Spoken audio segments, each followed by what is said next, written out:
Ayan guys, may chicken tayo dyan. Magluluto tayo ng fried chicken and gravy. Yung ginisa mix, magic, paminta, itlog at harina ay ang ating ingredients. Yan, lagay na natin yung harina. Then sa chicken natin, magic sarap lang yung pamplasa natin. Tapos paminta at konting asin. Marinate lang natin yan ng ilang minuto. Tapos yan, para malasa na siya mamaya.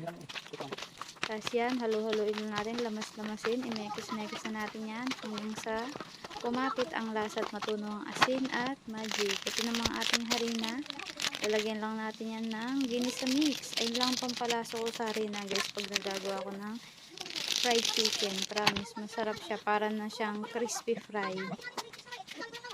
Yan, halu-haluin lang natin yan. Halu-huluin hanggang sa magsama ang ginisa mix saka harina.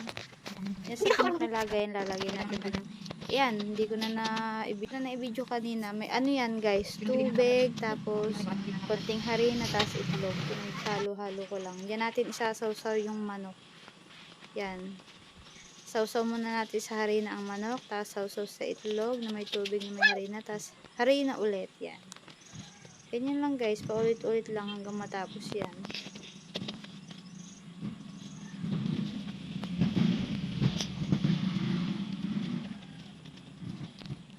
Yan, mekos-mekos lang. Bawal ang inip.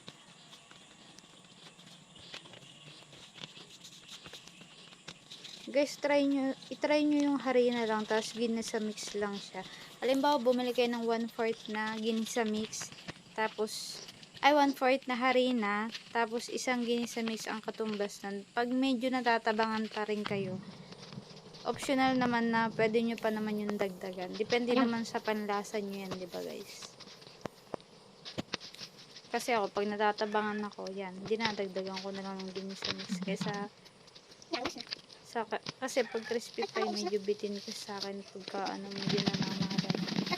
Yan, ang dadaluhan na, pinaghalo ko na, inalog-alog ko na yun dyan. Ayan. Dito na tayo sa kawali. Nagpainit lang ako dyan ng kawali, tapos nilagay ko na yung mantika.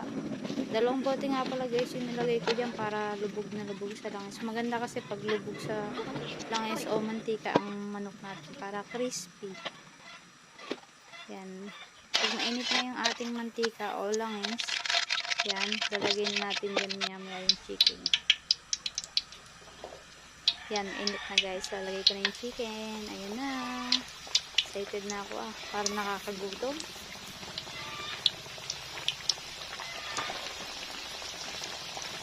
Try nyo to guys. Sa bahay nyo. Promise, masarap siya.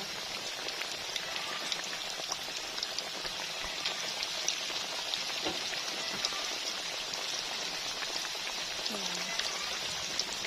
Pagit lang natin ng konti para mag-test ng konti. Sayang kasi mantika natin. Lalagay po tayo sa gilid.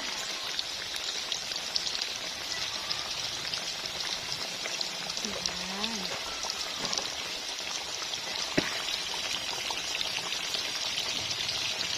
Tapos yan guys, hintayin lang natin yung golden brown yung siyempre.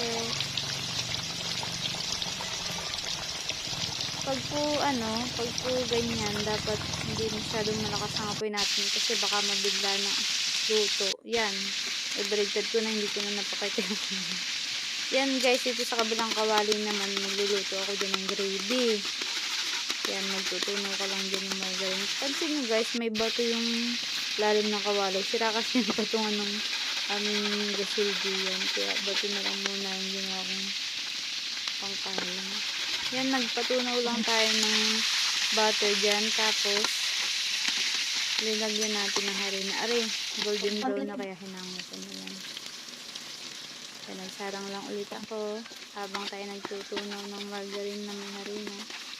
Yan guys, naglagay lang ako dyan ng Knorr cube. Depende sa inyong panlasa. Pero nilagay ko beef cube kasi gusto ko yung lasa ng beef cube. Tapos lagyan ko lang ng konting tubig. Ayan, mikos na yan guys. Halu-haluin nyo lang, halu-haluin. Yan, pinang binirigpat ko lang ito.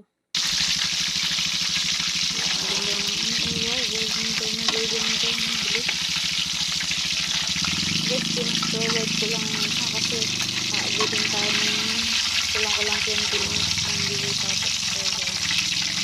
Pero may lang ano yan, medium heat lang yan guys. Kasi baka mabigla yung apoy nyo, hilaw pa ang gitna. Yan, tapos na guys, pinas forward ko na. Yung sa gravy natin guys, ang nilagay ko lang dun nagtunaw lang ako ng butter, tapos harina lang, konti-konti lang lagay ng harina para matansya nyo ang lapot. Tapos, na medyo brown na yung harina sa pag ano doon, okay na yun.